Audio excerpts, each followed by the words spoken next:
Et avant le football, avant nos invités, les grands débats et notre invité exceptionnel Bruno Rodriguez, le judo, comme on a l'habitude de le faire depuis le début des championnats du monde à Doha cette semaine avec Céline Géraud. Bonsoir Céline.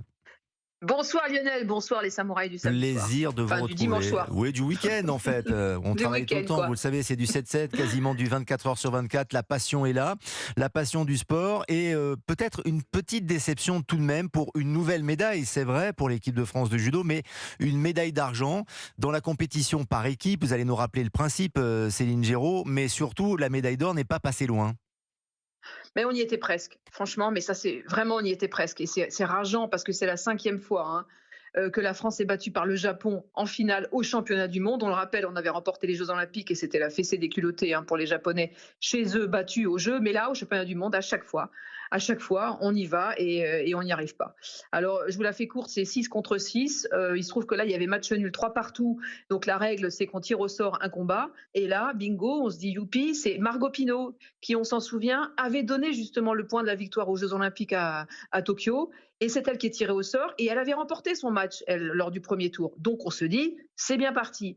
Et là, patatras, le combat avec une émotion et énormément de sensations, très disputé. Voilà, le problème c'est que la règle au judo, elle est aussi tranchante qu'un samouraï justement ou qu'un couteau sashimi. Et Margot Pino fait une erreur, elle en fait deux même. Elle est sanctionnée une première fois pour un kansetsu waza.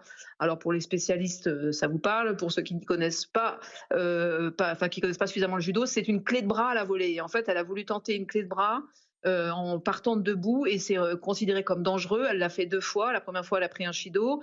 Après, elle en a pris un deuxième pour une prise un peu illégale alors qu'elle venait de marquer. C'est dommage. Son coude, c'est un peu comme au football sur les pénaltys. Si votre bras touche la jambe de l'adversaire, il n'y a pas péno, mais il y a shido. Et du coup, là, son bras a touché la jambe de son adversaire et du coup, il y a eu un deuxième shido.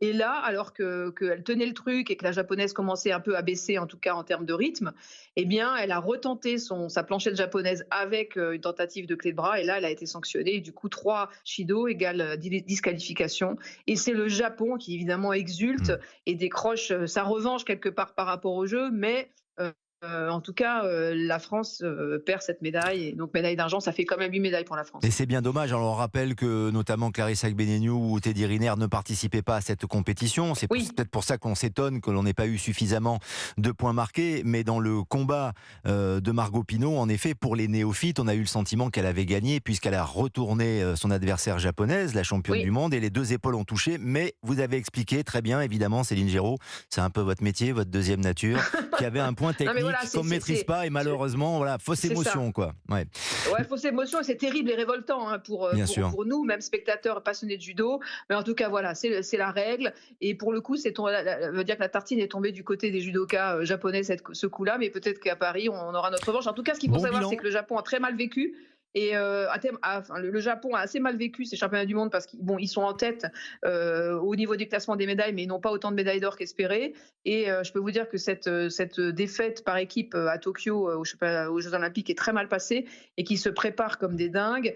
Et ça nous annonce un duel France-Japon absolument palpitant à Paris dans 15 mois. Je vous donne rendez-vous demain à 21h50, Céline Géraud, pour faire le bilan de ces championnats du monde de judo qui ont été plutôt florissants pour l'équipe de France. Merci Céline, à très bientôt. Merci beaucoup les amis.